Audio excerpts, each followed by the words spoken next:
Hey everybody, welcome to Pop Culture Philosophers. I'm Rockin Robbie Billups, and it's time for my top 10 comic books of the week.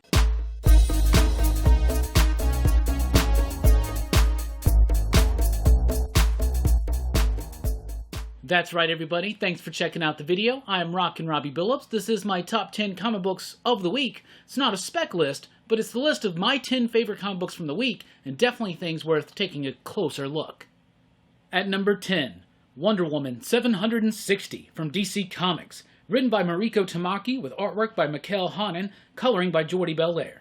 So far, I'm really digging this new run on Wonder Woman. Mariko Tamaki has come in, and in 2 issues, she's set up a really interesting story involving one of my favorite villains, Max Lord, and you got a great art team with Mikkel Hannen and Jordie Bellaire. Love the composition, love the layouts, love the characterization of Diana. It's spot on and it's intriguing to me. And that's something that since Greg Rucka left the title has been missing, in my opinion, from the Wonder Woman book. It hasn't been captivating, it hasn't been engaging, it hasn't been compelling. Well, this is all 3 of those things. In fact, it does such a great job that I had to put it on the top 10 list. Now, it does have a bit of cliche superhero type stuff here and there. It's not a story that's new to us. In fact, we've seen many stories like this. But when you add in the true nature of Diana to the amazing artwork and composition, it really makes a solid pick for the top 10. At number 9, we have Venom number 27 from Marvel Comics. Written by Donny Cates with artwork by Juan Guardian, Jesus Aburtov on the coloring, Clayton Cowles on the lettering. Venom 27 is the second part of the Venom Beyond story arc, and in this chapter we see Dylan and Eddie, along with villain Virus, flung into an alternate reality where it seems like the symbiotes may have won, where Null kind of reigns supreme. We got the introduction of a new character, Codex, and I didn't mention it in the weekly comic book review because I honestly just thought it was Null wearing a mask. Turns out, that's not the case. But still a very fun and exciting issue of Venom. Donny Cates continues to build on the mythology behind Venom, adding so many intriguing elements to it, including new powers and abilities displayed in this very issue. The artwork is okay. It feels a bit sloppy and rushed at times, but it's really highlighted and enhanced by the coloring. The coloring has this like 80s apocalyptic, futuristic, synthwave type vibe to it that really just appeals to me. I had a lot of fun. I'm having a lot of fun with Venom. The build up to the King in Black, and it ain't stopping anytime soon. At number 8, Join the Future number 4 from Aftershock Comics. Written by Zach Kaplan with artwork by Pieter Kowalski, Brad Simpson on the coloring, and lettering by Hassan Otsman El Hal. Join the Future has been one of those slow, subtle books that's just coming up under the radar on most people. I've loved it since the very beginning, and so have a lot of other of my fellow comic book YouTubers. For instance, Comics with Bueller. Bueller loves this book, and I agree with him. The story by Zach Kaplan is incredibly intriguing and engaging. It's about this world in which most of the populace of the world now lives in these big megacities, right? And this big megacity, you know, it's the answer to all your problems. You won't go hungry. You can do what you want. You can just live the life, whatever, right? But there's something sinister behind that. And what it really starts cracking that veil is the idea that if you don't go along, if you don't join up, then they're going to wipe you out. This is about a woman who has had her entire community wiped out by the people behind the city because they wouldn't join up. They wanted to go out and just live their own peaceful frontier life. But that's not something apparently that can coexist with this big city. So it's turning into a sci-fi western revenge tale. And in this chapter, some really exciting developments. I have a lot of fun with this character. The artwork is great. It's got nice complex detail to it, but it also has a nice free and loose sense of pacing that I find very compelling to the nature of this book. I'm having a lot of fun with Join the Future. Great coloring, really helping enhance the tone of both the city and the frontier life. I love that dichotomy there. And Hassan Otsman El Hal, just a brilliant letterer who allows his lettering to actually become a part, an active part of the story. A great creative team and a great book. At number 7, Alienated number 5 from Boom Studios. Written by Simon Spurrier with artwork by Chris Wildgoose, coloring by Andre May, lettering by Jim Campbell. Alienated number 5 is a pretty solid issue, not as gut-wrenching or as impactful as issue 3 or 4, and maybe that just hurts my initial impression of the book, but so far, Simon Spurrier and company have been doing a great job with Alienated. It's a story about these 3 different high schoolers named Sam, from different backgrounds, but they all are related together by their feelings of alienation. of isolation. And this is something that most of us feel at times in our lives, and it really makes this just incredibly a relatable story.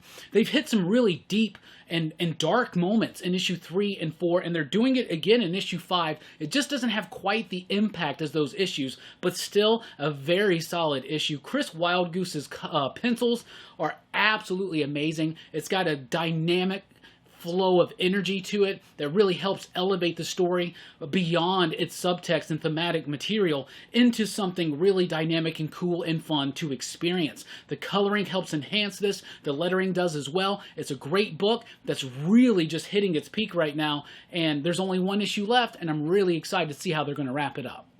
At number 6, Old Haunts number 3 from AWA Upshot. Written by Ollie Masters and Rob Williams, with artwork by Lawrence Campbell, Lee Luffridge on the coloring, Sal Cipriano on the lettering. Old Haunts number 3 was the best issue of this series yet. It's kind of like a ghost story version of The Sopranos in a little bit of a way. It's about these 3 made men, these 3 gangsters. They're kind of the rulers of their criminal empire, but they've decided, some reluctantly so, to give it up. To give it up all to this other guy. So they got to sign up this deal and basically give their criminal enterprise to this guy, and then they're going to go off with a lot of money and walk away free. Scot-free, right? Well, the ghosts of their past won't allow them to go away scot-free. So they start becoming haunted by some of the people they have killed, and because of all the machinations that are happening and the deal, it all starts going very, very sour very, very quickly. This one had some amazing panel composition and layouts from the artists.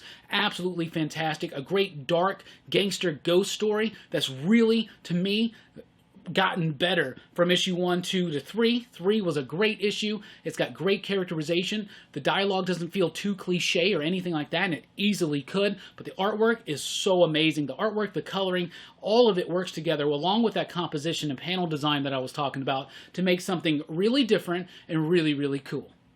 At number 5, Undone by Blood, or The Shadow of a Wanted Man, number 5. Written by Alani Nadler and Zach Thompson, with artwork by Sammy Cavella, Jason Wordie on the coloring, and lettering by Hassan Otsman El Howe.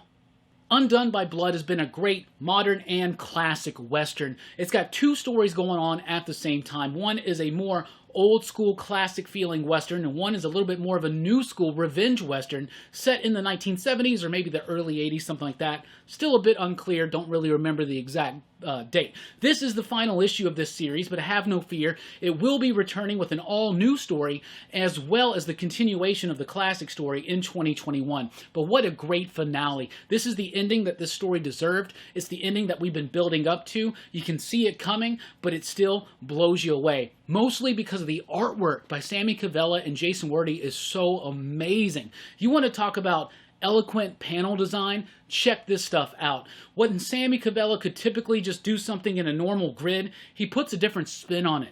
A new twist, a different innovation, and it makes it really pop out amongst some of the other comic books on the list this week. Jason Wordie's coloring has a dirty, gritty texture to it that's very appropriate to the tone of the story and the place of the story, the setting, that being a Western, right? I had a lot of fun with this book. It's never let me down. What a great conclusion, and I'm excited to see what they're going to be doing for Volume 2 in 2021. At number 4, The Red Mother, number 7, from Boom Studios. Written by Jeremy Hahn, with artwork by Danny Luckert, lettering by Ed Dukeshire.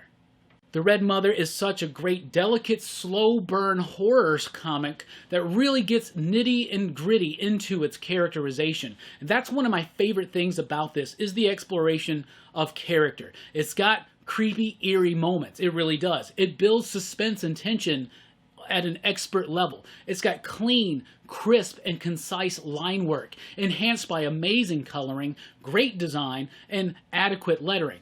But what really sells this book to me are the characters, the drama, the inner turmoil. It's about someone who's just now getting over a terrible trauma, and then all of a sudden, it starts rearing its ugly head back in to her life. And I absolutely love this book. A lot of people have criticized it for the slow burn nature of it, but I think it's one of the things that, to me, enhances the book and the flow and the pace of the story. I just live and breathe, live and die with every single page. I'm loving it so much. It's got a great pace to it, and I love this slow reveal because it builds up that tension. It builds up that suspense. It builds up this sense of dread and fear of knowing that something's coming. The main character doesn't necessarily know it, so you kind of feel and relate for her because of it, but man, what an effective, chilling book that really gets deep into the nuances of its characterization, and I'm loving it for it. At number 3, Something is Killing the Children, number 9, from Boom Studios. Written by James Tynion IV, with artwork by Werther del Edadera, Miguel Muerto on the coloring, and Andworld Design handling the lettering.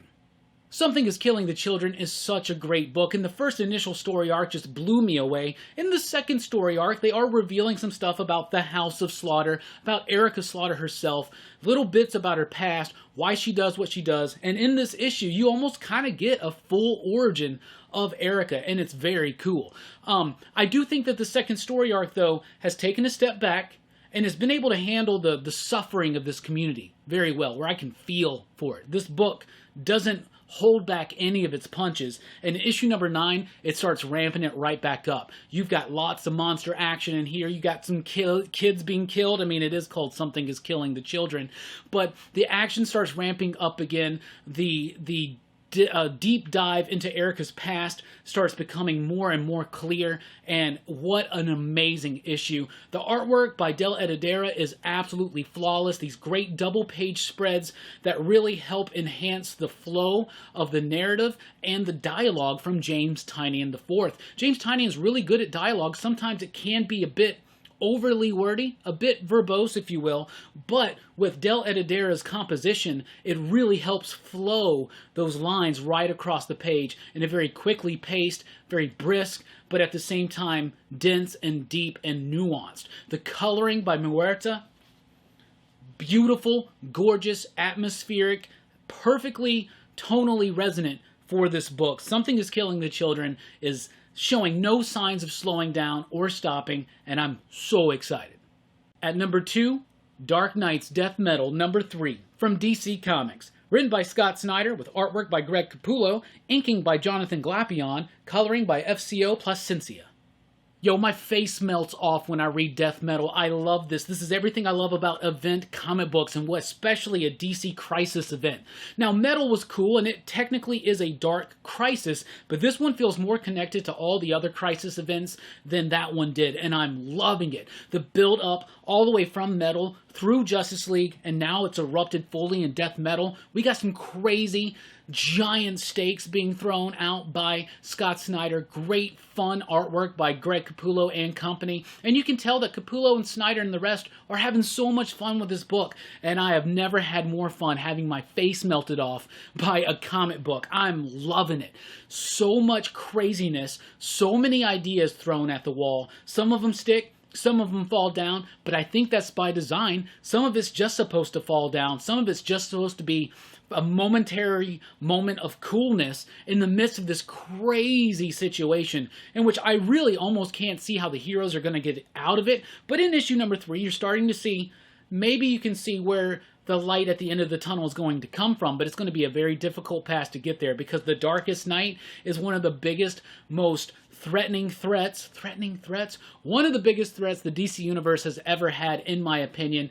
And then towards the end, it gets wrapped right back into the Justice League run again, and oh my goodness, I'm loving it. You also get the first full-on Robin King sequence in here, and it just blew me away. He is incredibly creepy, scary, thrilling, and just nutty. I love the Robin King. This was a great book.